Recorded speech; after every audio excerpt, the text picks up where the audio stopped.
Call the meeting to order. Please call the roll. Dr. Williamson? Mr. Majors?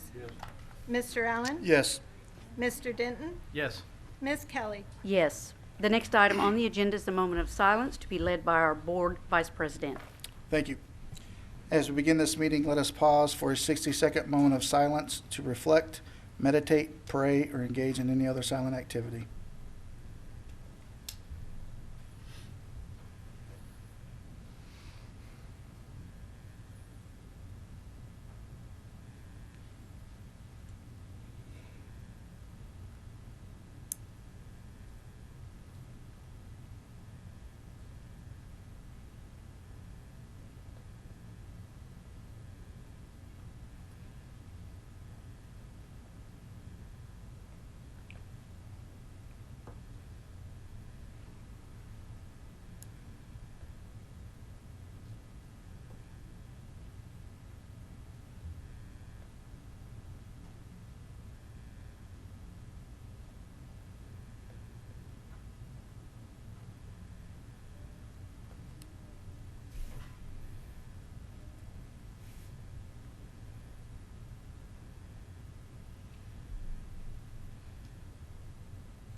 Thank you.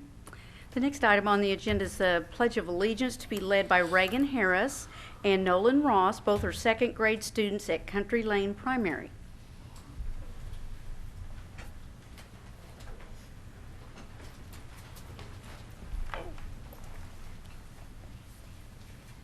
Please stand for the Pledge of Allegiance. Salute, pledge. I pledge allegiance to the flag of the United States of America and to the republic for which it stands, one nation, under God, indivisible, with liberty and justice for all. Now for the Oklahoma pledge. Salute, pledge. I salute the flag of the state of Oklahoma. Its symbols of peace unite all people. Now for the Tiger Creed. I am a tiger. I am a tiger. I am tenacious in pursuit of my goals. I act with integrity and show gratitude in my daily life. I have high expectations for myself and others, and I show respect through my actions and words. I am a tiger. Please be seated.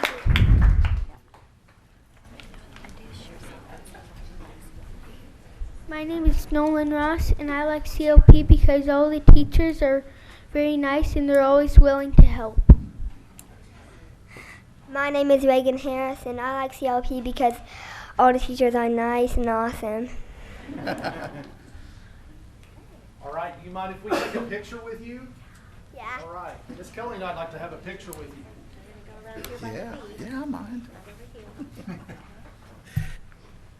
You'll get right in front of the VA.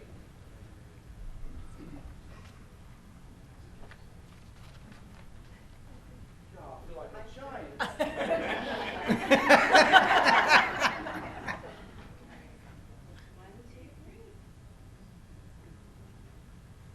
Thank you so much. I appreciate it very much.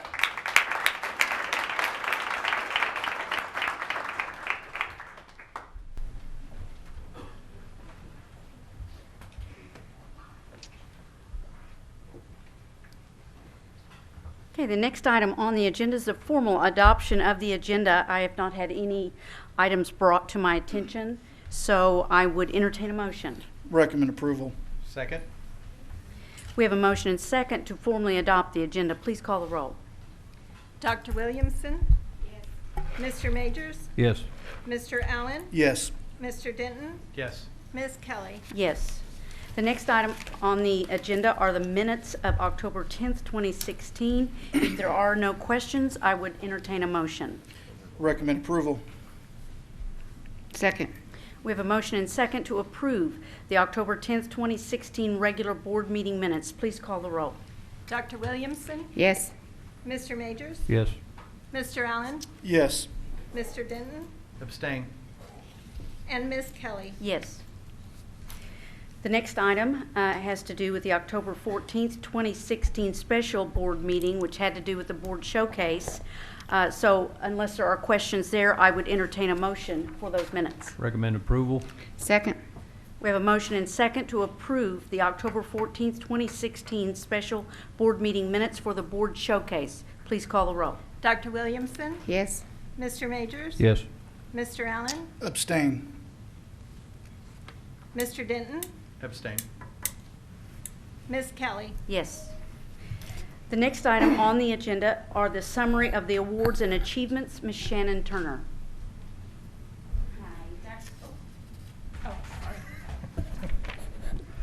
Dr. Mendenhall, President Kelly, members of the board, I'd like to ask for the Title VII and JOM program staff to come over here, if I could.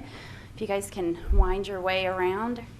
I'm here tonight to present an award to them and to let the community know what a great job this staff does. They were presented an award that is called the Exemplary Program that's given by the Muskogee Creek Nation. And this is a really big deal. The Muskogee Creek Nation does not recognize the larger districts very much. They really just look at the small districts and what they do. And I think because sometimes there's an assumption that there's a lot more community base there. But this group of people, they have worked tirelessly and have done an amazing job. And this is the first time that not only have we ever received this award, but it is the first time that a large district in the state of Oklahoma has won this award. And basically they won it they received it for all of their hard work and for all of their summer programs that they have. They have a STEM program, they have an ACT program, they serve kindergarten all the way through 12th grade, all summer long, and it is an amazing summer for these kids. And we partner with the Indian Healthcare Association to do that as well. And I think you guys were pretty surprised, weren't you? So I'm going to introduce Mr. Rich Pape, who does an amazing job as the Title VII JOM coordinator, and let him introduce his staff. I appreciate y'all taking the time to acknowledge us tonight. This is a big deal for us, and I'd just like to start off by saying we couldn't do it without the staff that we have and our parent committee. We have a member from our parent committee here. I have Shelley Blackman here and Valerie Radford, our two secretaries, and they're just tenacious, and they get after it, and they keep me in line. So I do appreciate that. And then I go to Ann West here. She's our the chairperson of our Johnson Valley Committee, and she is on call for us 24/7. She's she's dedicated to our kids, and I can't ask for a better chairperson. So, and then of course our teachers. Some of our teachers are not here tonight because they are out tutoring. We do tutoring programs on this night. So, but we have Miss Kelly Docto, who does Oneida Ridge and the Freshman Academy for us. We have Kara Donathan, who does Centennial Middle School for us. I have Brandy Hayes, who does Ernest Childers. So, and I should thank Shannon too, because Miss Turner, excuse me, she is like I said, she's helped me so much when we first got here. She keeps all the title programs. We're pretty close knit, so, and she makes it easier for me to come for it all to work. So, with this whole group right here, like I said, that's who really earned the award. So I just thank you all. So.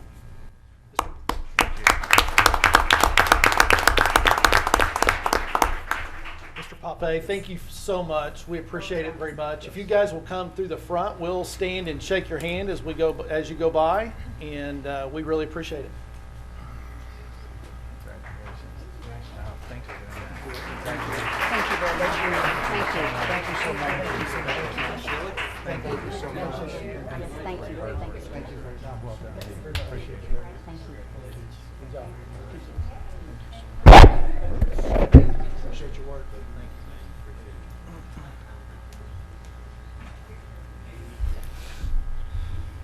Don't forget that. The next item on the agenda is the is actually Mr. Ken Ellett to present the 2016-17 Broken Arrow High School Cheer Squad. So, Mr. Ellett. Good evening, Ms. Kelly, Dr. Mendenhall, Board. Glad to be here. Before I get to the best cheerleading coach in the state of Oklahoma and the best cheerleading group in the state of Oklahoma, Melinda Knight is Assistant Athletic Director in our office, and she was going to be here tonight, but she had the last minute something come up where she couldn't be here. But she is over all the spirit groups and really does an outstanding job. She is certainly part of the success they have had. So if you do see Melinda tomorrow or the next day, give her a pat on the back and some kudos because she deserves them. She does a great job. Now to the best cheerleading coach in the state of Oklahoma, 5 state championships in a row, Amy Howe.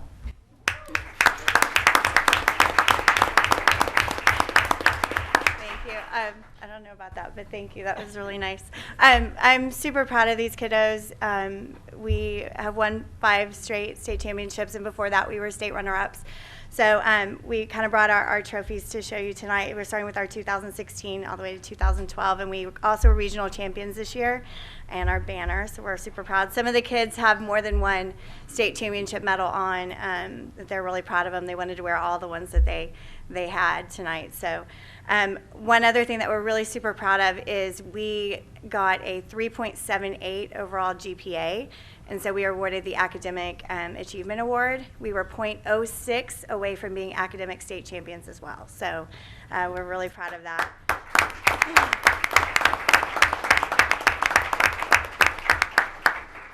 A majority of these kids were named Academic All-Conference last week, so if you were one of those kiddos, raise your hand. You had to have a 3.5 or higher. Raise them high, something to be proud of. So you did a great job. We also had 3 kiddos that were recognized for all region. Lexi, where are you? Lexi right there. Lexi Sherwood, Amanda Magis, and Maya West, who's not here tonight. She's at the Stuco Convention on her way back. Amanda Magis and Maya West also made the all-state team last week, so really super proud of all these kids and the job they do. But I'm going to let Destiny Curry, our captain, kind of speak about her experience at the state competition in the past few years. Hi guys, my voice is a little gone, but I've had the privilege to be on varsity for the past 3 years, and each year we have had a fight for our state titles, more every year. So I'm very proud of this team because we have fought really hard, and I give credit to our coaches because we wouldn't be here without them today.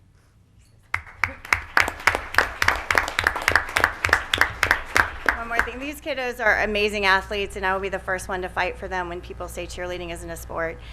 You guys see them on the sidelines and what they do there, but the competitions, they're doing some pretty amazing stuff. There's a lot of teams that can hang with us in the tumbling category in the state, but this team right here, there's nobody in this state, or I will even say surrounding states, that stunt as well as these kiddos do. So they are true athletes, and we're very, very proud of them. I'm going to let them say their name and what grade they're in. And believe it or not, this is not all of our kids. We have 40 on varsity this year, 25 on JV, so we're really going for that engagement thing here in the cheerleading world. All right. I'm Destiny Curry, and I'm a senior. I'm Paige Gilmore, and I'm a senior. I'm Lexi Sherwood, and I'm a senior. I'm Amanda Mages, and I'm a senior. I'm Paige Lovett, and I'm a senior. I'm Brenda Nation, and I'm a senior.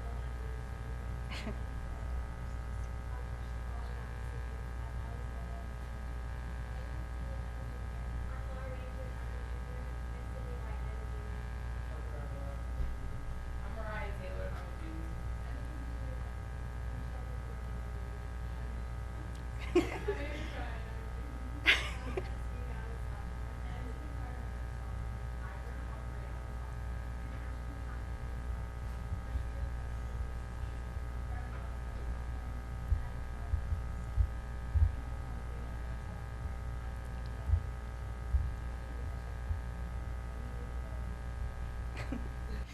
That was our baby.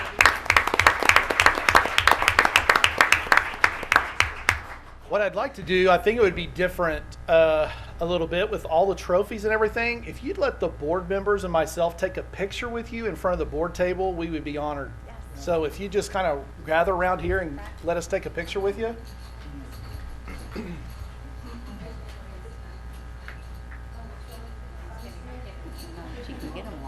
stand here.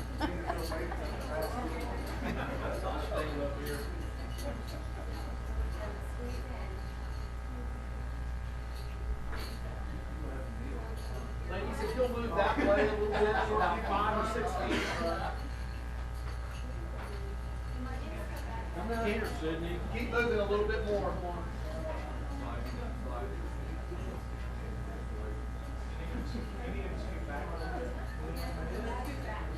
Go back. Go back about 3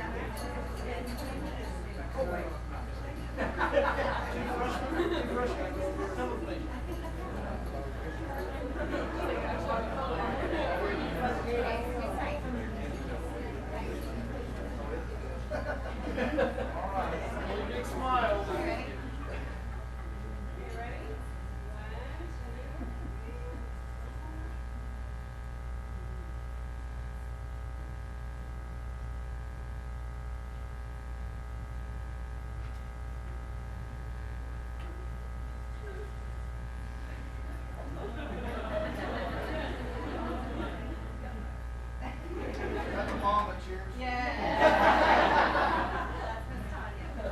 Thank you so much. Great job.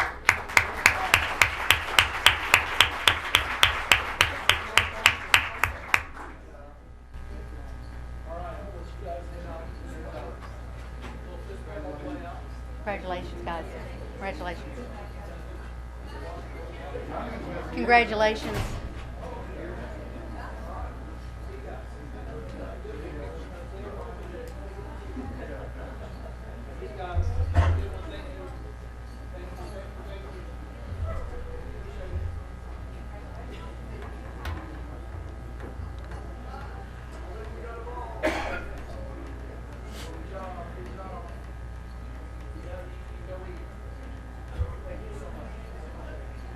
Set a precedent now. Yeah.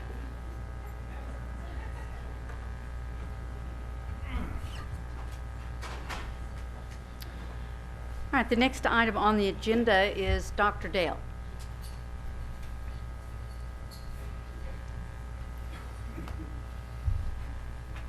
Thank you, Ms. Kelly, Dr. Mendenhall, members of the board. We're here tonight to honor and congratulate the Pride of Broken Arrow for their accomplishments this fall.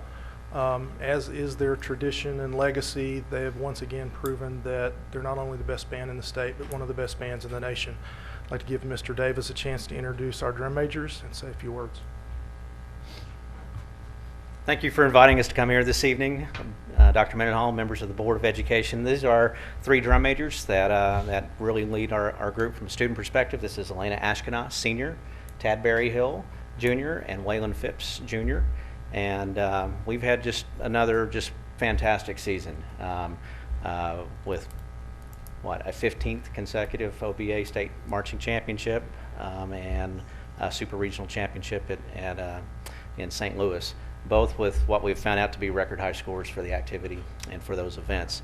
The scores are great, the trophies are awesome, but it's the process and the experience that our members go through in the season that are way more important. The memories will long last, outlive the medallions and the trophies, and that's what I'm so proud of our staff and particularly our students for how hard they work throughout the season to represent the district. So, thank you.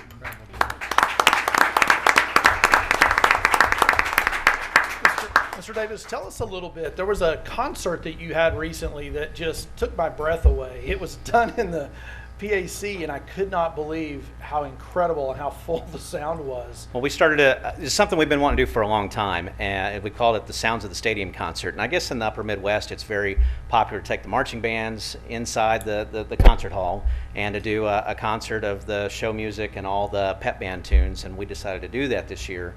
And I think it was in our dress rehearsal, we heard somebody yelling and screaming and hooping and hollering from the balcony, and I think it was Dr. Mendenhall up there. I'm sorry, I was in my office and I came across, I'm like, that is the greatest sound I've ever heard in my life. And I wound up just watching, and you were kind of like making them do it over and over. I'm like, that was great, that's perfect.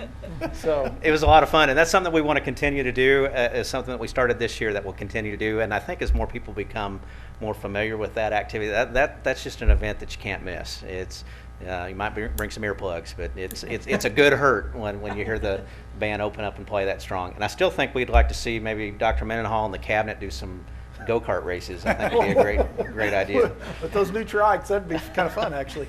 So, well, we've got to take a picture with you all too. So if you'll get right here in front of the board table, we'll come around and take a picture with you as well.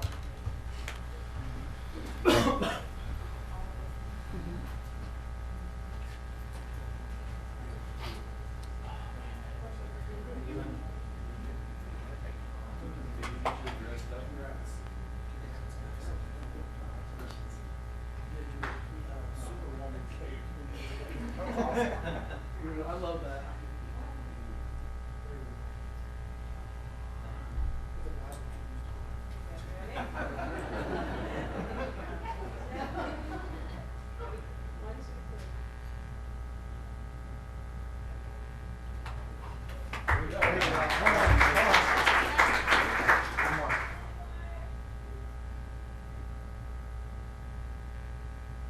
All right, thank you guys very much.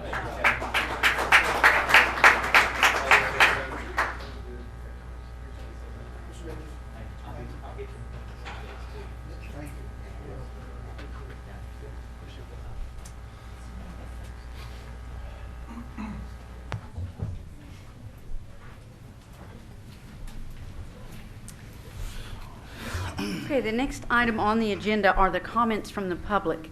Seeing that we do not have any, we'll move to the next item on the agenda, which are the reports to the board. We have present with us Ms. Katie Cook to do the Broken Arrow Education Association report. Good evening. I have a few things.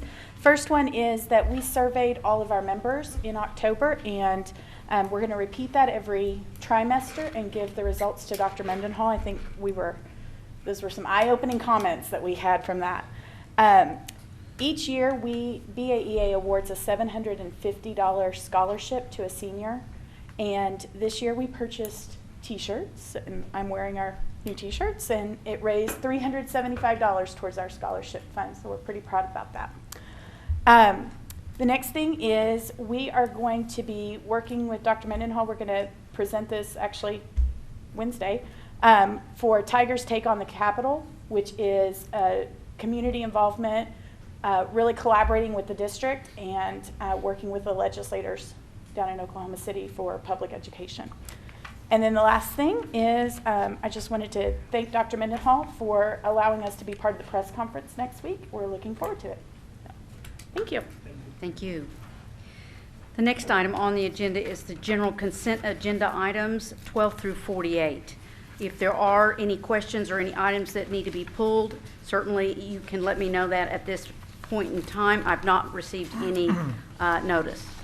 Recommend approval. Second.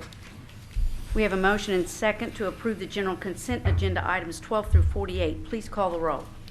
Dr. Williamson? Yes. Mr. Majors? Yes. Mr. Allen? Yes. Mr. Denton? Yes. Ms. Kelly? Yes. The next item on the agenda is the Superintendent Board of Education Communications, Ms. Shelley Holland-Handy.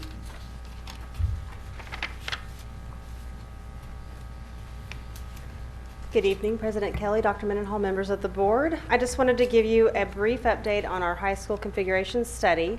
As you know, we had community forums in October, and then our community survey actually closed on November 1st. Approximately 2,500 respondents took the survey, and the biggest demographic to take the survey were our pre-K and elementary school parents, which is very good since those kiddos will be the ones that are most impacted by the decisions that are being made. We are currently compiling all of the qualitative and quantitative data for our steering committee to evaluate, and they will actually meet tomorrow and then again in December to begin to kind of dissect some of the findings and figure out, what that means for Broken Arrow Public Schools and our high school.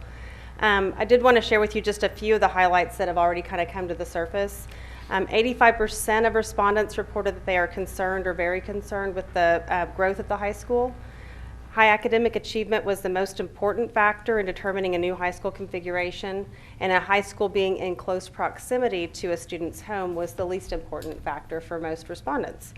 If facilities had to be phased in, respondents felt that fully equipped science labs were the most important part of the facility that we needed to equip first, and that a stadium was the least important.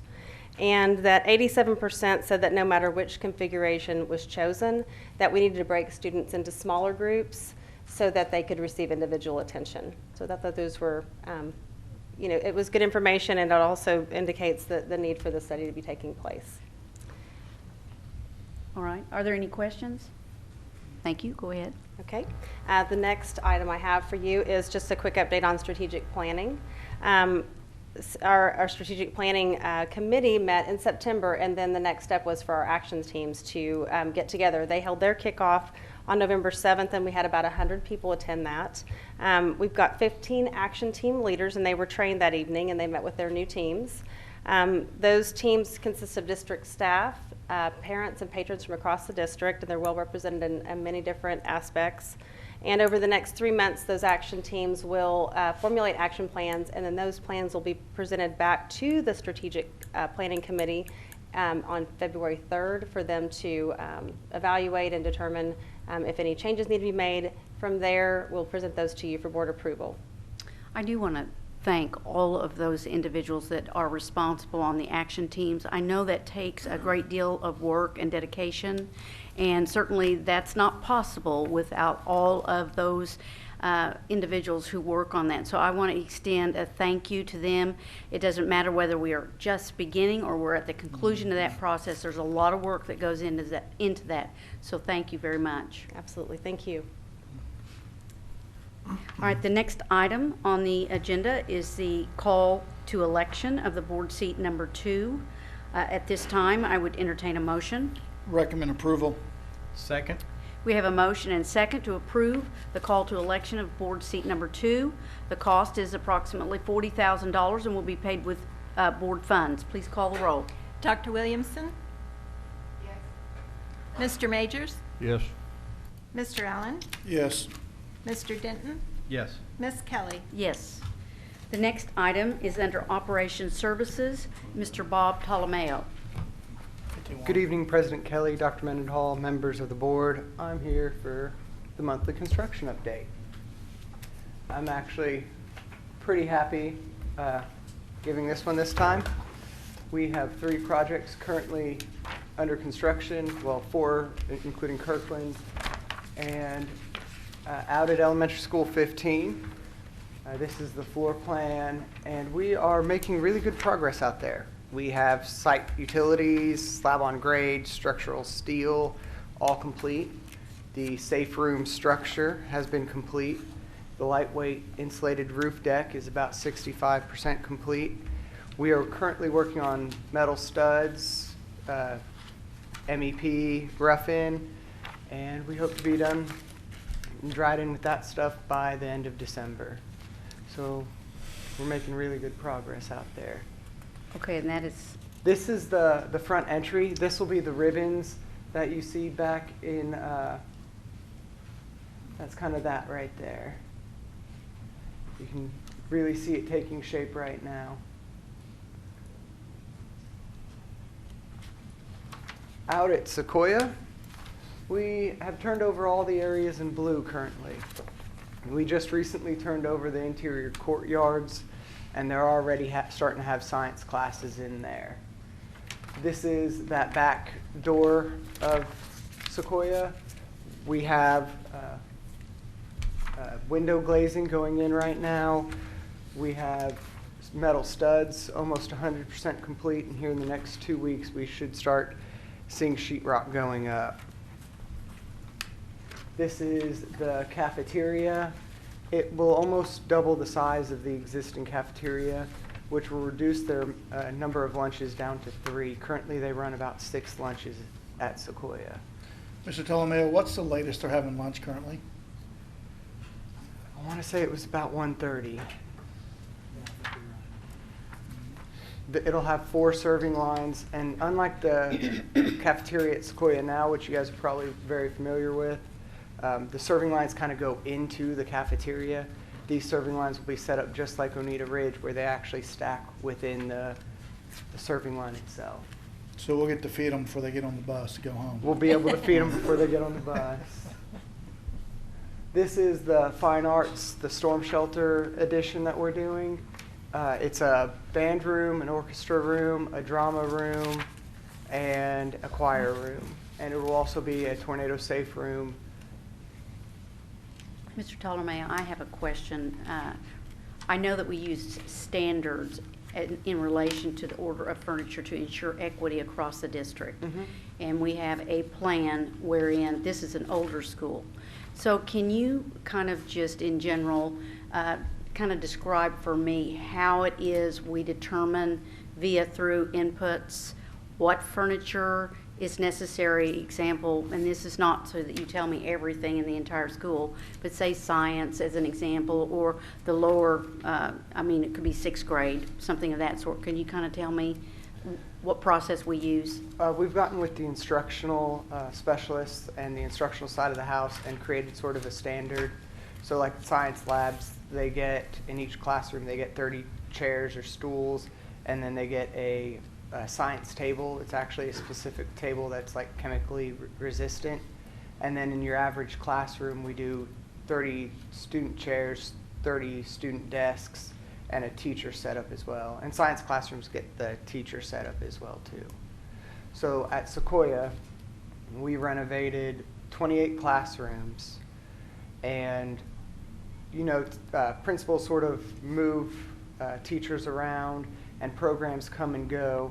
So we bought just across the board 30 student desks and chairs for every single classroom we renovated this summer.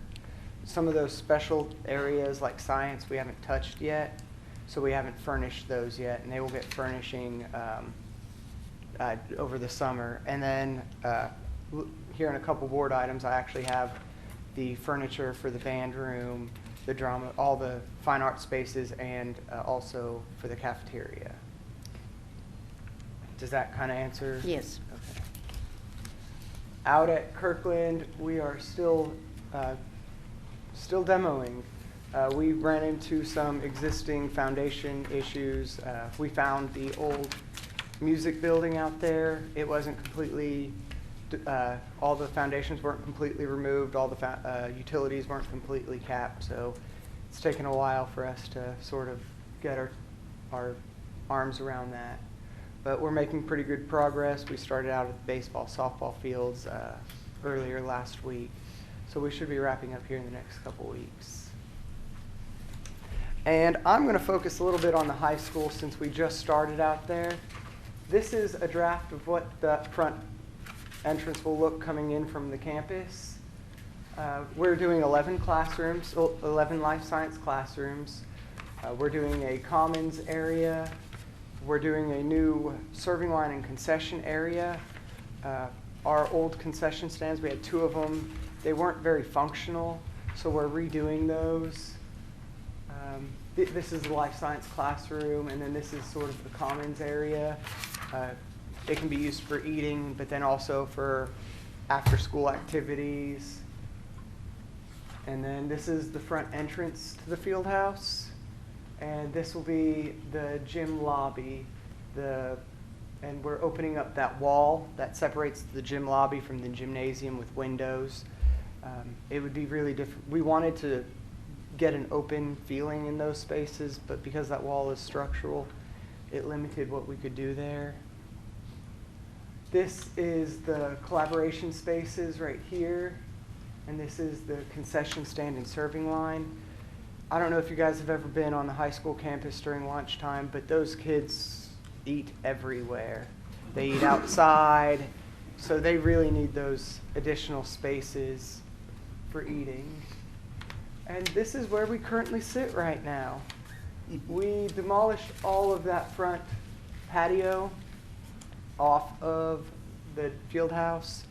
We found some really interesting things. We found some buried curb and gutter, and it was failing pretty bad, and we know why now. And then this is the connection point to the VPA hallway, and it will come south and connect to the field house, and we'll be able to connect we'll be within 15 feet of Building D as of right now, so we'll really be able to connect a lot more buildings. So does that hinder the proximity, the location of this construction? I know it's fenced off and all of that. Does that in any way hinder the movement of students, facilitating lunch and all the other things that go on at a high school? Absolutely. Okay. It is a very complicated addition and renovation. I have a feeling there's a lot of people. We have some students here that we can. It is very, very intrusive and very, very demanding on the high school campus. They were eating in the field house last year, and now they're not. It's hard. It's hard every day on them. Kids are probably late to classes a lot. To get from Building D to Building A is not just a straight shot anymore. You have to go in and out of spaces. So I'm assuming, and this is not to put anyone on the spot, that we're having all of those conversations to help us in our next steps improve things where we can when we get the appropriate feedback. Yes. It was a learning curve at first. The students definitely wanted to go through the construction zone. We had jumped out there and done fencing and started demo over fall break, so it wasn't really safe for them. So that first couple days we did very minimal work and more like played safety patrol. And the site administration put out countless over intercom and countless helped us patrol and did everything they could to support us. Bottom line is I got to get done within a certain amount of time, and the high school staff is great at realizing that. They see the benefit of this, and the kids are, I mean, I would say that 2 weeks in, they probably are pretty used to it by now. They still feel it, and it's definitely still not fun. I hear, "Hurry up, construction workers," every time I walk by, so it happens. Do you have any more questions? No, I don't. Okay. Thank you. Thank you. All right. Good job. All right, the next item. Next item is still mine. High school signage bids.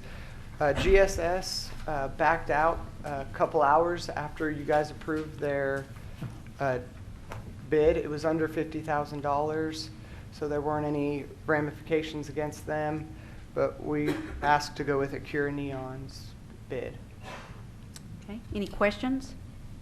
Recommend approval. Second.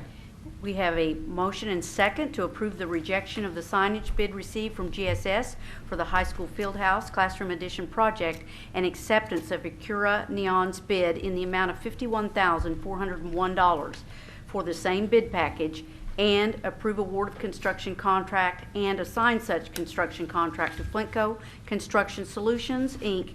as construction manager at risk, and authorize the chief operating officer to execute the contract assigned to Flintco Construction Solutions, Inc., and to approve changes to such contract with the guaranteed maximum price. All bidding was conducted pursuant to the Oklahoma Competitive Bidding Act, and this is pursuant to Flintco Construction Solutions, Inc.'s contract dated December 15th, 2015. Payment will be made from the 2015 bond funds. Please call the roll. Dr. Williamson? Yes.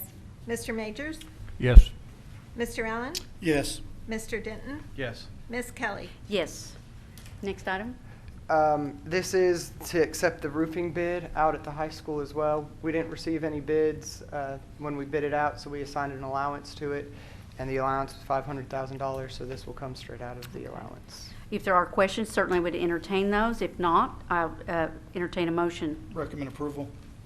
Second. We have a motion and second to approve the roofing bid received by the lowest responsible bidder, Oklahoma Roofing, for the high school fieldhouse classroom addition project in the amount of $428,959, and approve award of construction contract and assign such construction contract to Flintco Construction Solutions, Inc. as the construction manager at risk, and authorize the chief operating officer to execute the contract assigned to Flintco Construction Solutions and approve the changes to the contract within the guaranteed maximum price. This is pursuant to Flintco Construction contract dated December 15th, 2015, and payment again is made from the 2015 bond funds. Please call the roll. Dr. Williamson? Yes. Mr. Majors? Yes. Mr. Allen? Yes. Mr. Denton? Yes. Ms. Kelly? Yes. Next And item. my last item is furniture purchase at Sequoia Middle School. This is for Phase 2 occupancy in March, and it is for $92,219, and it is student furniture for choir, band, orchestra, and drama, and a Okay. couple extra student desks. I would open it up to questions. Recommend approval. Second. Okay, we have a motion and second to approve the purchase of student furniture for Sequoia Middle School renovations and additions, Phase 1, 2015 bond projects, March 2017 sequencing from Thompson's Educational Furnishings. The total cost to the district is $92,219 and will be paid from the bond funds trust account. Please call the roll. Dr. Williamson? Yes. Mr. Majors? Yes. Mr. Allen? Yes. Mr. Denton? Yes. Ms. Kelly? Yes. Thank you. Thank you. The next item under instructional services is Ms. Shannon Turner. Dr. Mendenhall, President Kelly, members of the board, I'd ask that you approve the STEM grant application and receipt of funds from the Charles and Lynn Schusterman Foundation in the amount of $50,000. This is for our elementary STEM program. And before we take any action on that, certainly I would like to thank you and all those responsible for the work that you do to Thank you. obtain this kind of a grant. That's in no way a small thing, we know that, and certainly at a time when the budget is very, very tight. So we greatly appreciate it. I wanted to let you know that. Thank you. I appreciate that. All right, I would entertain a motion. Recommend approval. Second. We have a motion and second to approve the STEM grant application and receipt of funds from the Charles and Lynn Schusterman Foundation in the amount of $50,000. Please call the roll. Dr. Williamson? Yes. Mr. Majors? Yes. Mr. Allen? Yes. Mr. Denton? Yes. Ms. Kelly? Yes, thank you. The next item under Student Services is Mr. Chuck Perry. Good afternoon, President Kelly, Dr. Mendenhall, members of the board. Wanted to let you know that we will be starting the process for naming Elementary 15 this month, and just wanted to walk you through a couple things that we'll be following our board policy 2120 in regard to the process. First off, Carla Dias and Jennifer Peterson will be co-chairing the committee to help recommend a name for the site. They have chosen 20 people to serve on that committee. It's made up of students, parents, teachers, and staff members that will be affected in those elementaries that will potentially go to the new Elementary 15. They even have some ELL parents on there and going to provide an administrator to help give them the opportunity to give input on potential names.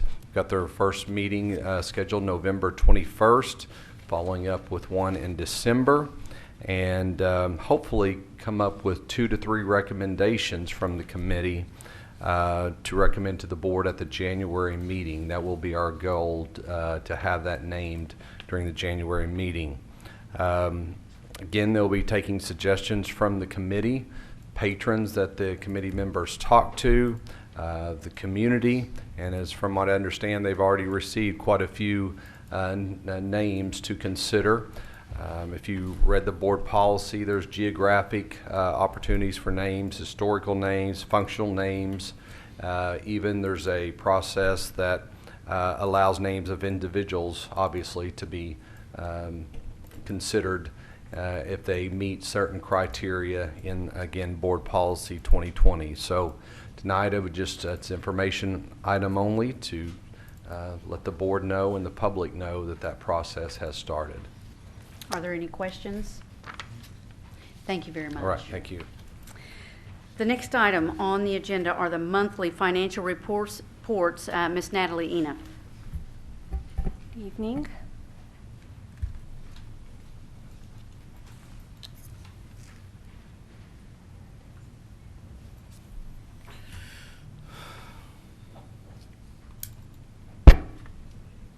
We are looking at the month of October.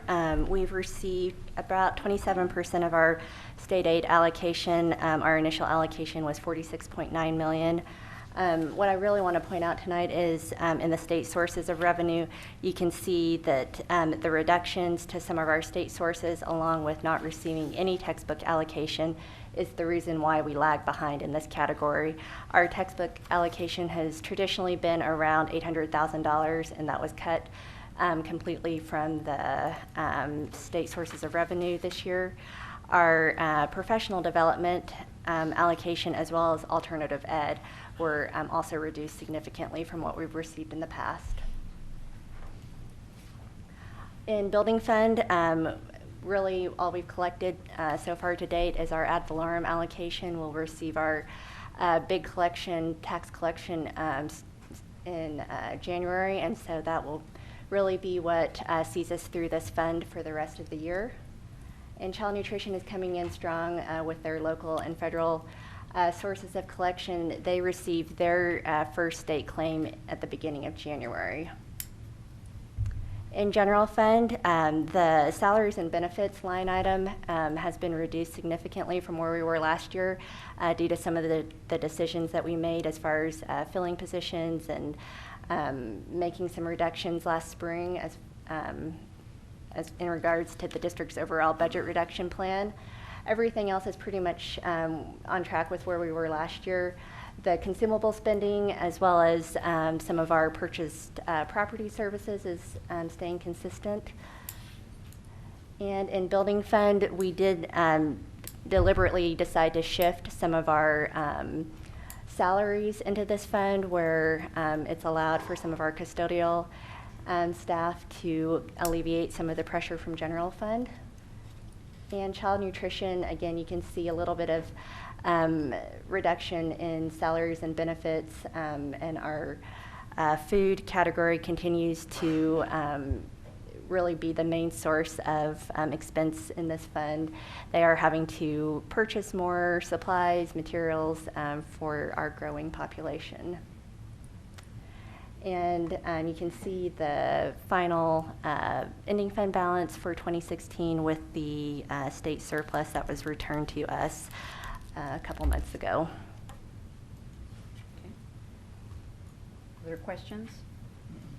Okay, thank you. Move to the next one. My next item is a request to increase the general fund operating budget. The board just approved the operating budget back in October, but since then we've had a couple modifications that need to be made. Ms. Turner just presented the Schusterman Fund donation for the ongoing program to Gateway to Technology. Paragon Films and Zico have also stepped up to support this program. We received $12,500 and $15,000 from those companies. In addition, the district last spring was cut by the state for some of the ag program, but as part of the return of the state surplus, those programs have been refunded from what they were cut last spring, a little under $5,000. So that money will go directly back to those programs. And then finally, we received notification that we had some national board certified teachers back in 2012-13 that were deemed not eligible to receive the bonus, but through some logistical maneuverings, they are going to receive their bonus. So we're getting paid for that, and then we will pay that back out to them. That stipend amount was decreased, correct? They're not receiving the original $5,000. It has been decreased. Yes. And do you know specifically what that amount is? You might not, and I. So. This was from the 2014. Yes, I know. So they actually received the full 5,000. What Okay. isn't known now is what they're going to receive this year. They paid the full amount back to those. Okay. Actually, 4 individuals. Okay, that's good. And the district typically receives the money on behalf of our teachers in January, and then we always pay that out in February. Okay. Any other questions? Recommend approval. Second? Well, Oh. yeah, Yes. it's an action item. So we have a motion and second to approve the request to increase the general fund operating budget by $102,191. Please call the roll. Dr. Williamson? Yes. Mr. Majors? Yes. Mr. Allen? Yes. Mr. Denton? Yes. Ms. Kelly? Yes. Thank you. Thank you. The next item is Ms. Donna Dollahan.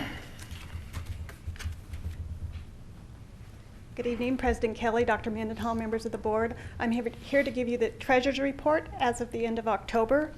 Our cash balances report reflects a total of $30,595,000 in assets for the district. Included in this total are district investments that total $21,190,000. The fund security and deposit report shows a total of $39,847,000 in collateral pledged to Broken Arrow schools.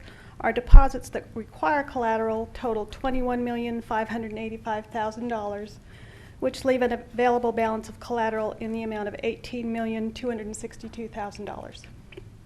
Any questions? Thank you. My next item is the activity fund reports at the end of October. Receipts total $3,076,000. Disbursements total $1,968,000, leaving a balance in the activity funds of $3,490,000. Are there questions? Thank you very much. Thank you. The next item, Ms. Kathy Metavallis.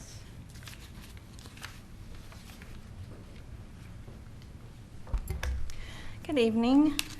My first item are is the change order report for October 6th through November 9th, and this report reflects a decrease of $73,770.83. So I would recommend your approval of the change orders. Okay. If there are no questions, I would entertain a motion. Recommend approval. Second. We have a motion and second to approve the change order reports for all funds for the 2016-17 fiscal year. Please call the roll. Dr. Williamson? Yes. Mr. Majors? Yes. Mr. Allen? Yes. Mr. Denton? Yes. Ms. Kelly? Yes. Next item.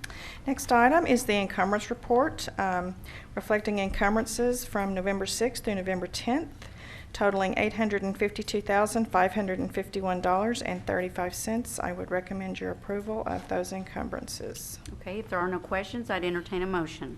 Recommend approval. Second. We have a motion and second to approve the encumbrance reports for all funds for the 2016-17 fiscal year. Please call the roll. Dr. Williamson? Yes. Mr. Majors? Yes. Mr. Allen? Yes. Mr. Denton? Yes. Ms. Kelly? Yes. Thank you. Thank you. The next item, Mr. Dwayne Thompson. Okay, since last May, we've been discussing the state surplus and how that would impact us. If you recall, we talked about it at the board retreat, and then when we entered into negotiations with BAEA, one of the things that obviously came up, and at that time they were still talking about a special session and all kinds of things like that. But what we discussed was the promise of once we got to the point of what was going to actually happen and what we're going to do, we would have those discussions and try to come up with our options. So on September 15th, the state did return the funds, our portion of the state surplus to us, and so we began to look at our options of what we could do, and I exchanged emails with BAEA and told them we were going to begin that process to see what our options would be. And one of the things to remember is this is a one-time dollar amount. It's not going to be a reoccurring, and so to be fiscally responsible, we had basically a couple options, which would be one would be to stay in the fund balance and leave it there, which a lot of districts are doing, or we could look for a one-time stipend or something like that to be able to spend those resources. And so Dr. Mendenhall asked me to investigate the options on a stipend, different percentages, the makeup of that, and so we did that. And so one of the things I asked in that part of that conversation was if we could wait till after October 1 when we actually knew the child count, so we could verify that in fact what we were estimating on students was reality, and so that we didn't have an issue with the budget. So that did happen, and so really the only milestone we're really waiting on right now is the midterm adjustment itself. There could be some changes in the factor, but it won't be significant, but we do know what our student count is. So we had that. So what I then did is Dr. Mendenhall and I talked to the cabinet and said, okay, here are our options. What do you think we should do? How would we pursue? And we were all in agreement that we believed that if we were going to do a one-time stipend, that it would be best to have that distribution in December. And so the other option could have been to wait till March when there was a little more information, but we went ahead and said we believe that that's what we should do, or at least propose that to the board for December. So it's been a tough few days, weeks for public education, and one of the things that, as we're looking through this, we believe that by distributing the return funds in what would amount to a 2% stipend for employees, that we can show our respect and admiration for our staff and be able to do that. I sent out the criteria with the business subcommittees, but I'll briefly run through those, and that would be for those that are employed prior to March 20th, 2016, which is basically before spring break. Their 2% would be calculated on what they earned in 15-16. And then I do make light of this, but what I will always call the Ed Fager amendment. He petitioned for those employees that were hired after March 20th. As you remember in the past, we had a return to work, and they were not included in that. And so he requested that we consider, and we did, that anyone that was hired or rehired after March 30th, but before September 30th of this year, so September 30th is the cutoff, that their 2% would be calculated on what they earned in 16-17. So if we had new teaching staff that started in August, they would get 2% of what they've earned up to this point. We did have the cutoff of, so I could calculate this, the cutoff of November 4th. So it's going to be up to that point of what had been earned and paid up to that moment. All the other rules stay into play, about leave of absence and all those type things as we've had in the past. And we would make this distribution on December 16th. So my recommendation, or our recommendation, is the board approve and utilize the return state surplus as a 2% retention stipend as described in the guidelines. I do have a comment, and the comment is we have such wonderful employees. They do the job day in and day out. And to be able to come back with the budget constraints that we had last year and be able to do this certainly is not enough. We all know that in public education, and certainly I'm hopeful, as I'm sure most of you in this room are hopeful, that our legislature will take action and begin to recognize and pay our teachers certainly what they are worth. We have our support employees are vital to our organization. Our administration is vital. And certainly I just want to extend my thanks to each of you, and I am excited that we have this opportunity to extend the stipend to you. That's just something that I want each of you to know. So with that, if there are no other comments, then I would entertain a motion. Recommend approval. Second. We have a motion and second to approve the administration's recommendation for the use of returned state surplus funds. Please call the roll. Dr. Williamson? Yes. Mr. Majors? Yes. Mr. Allen? Yes. Mr. Denton? Yes. Ms. Kelly? Yes. The next item on the agenda is the new business. Seeing that we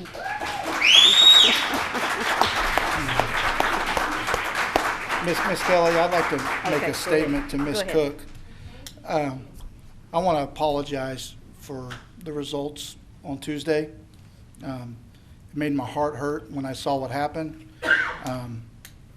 What was on the table wasn't enough, but want to thank each and every teacher that touched my life, touched my children's life in this district, and it means a lot what you do for so little. And just know that I, as a board member, thank you and appreciate the job that you do, and each and every teacher, and hopefully something will get done and someone will have the courage to step up and do the right thing. So, thank you. All right, the next item is new business. Seeing that we do not have any, then we'll move to the next item, which is to adjourn. Move to adjourn. Second. We have a motion and second to adjourn. Please call the roll. Hold on. Too fast. Dr. Williamson? Yes. Mr. Majors? Yes. Mr. Allen? Yes. Mr. Denton? Yes. Ms. Kelly? Yes. Thank you. And that's got to make you feel good. Mm-hmm.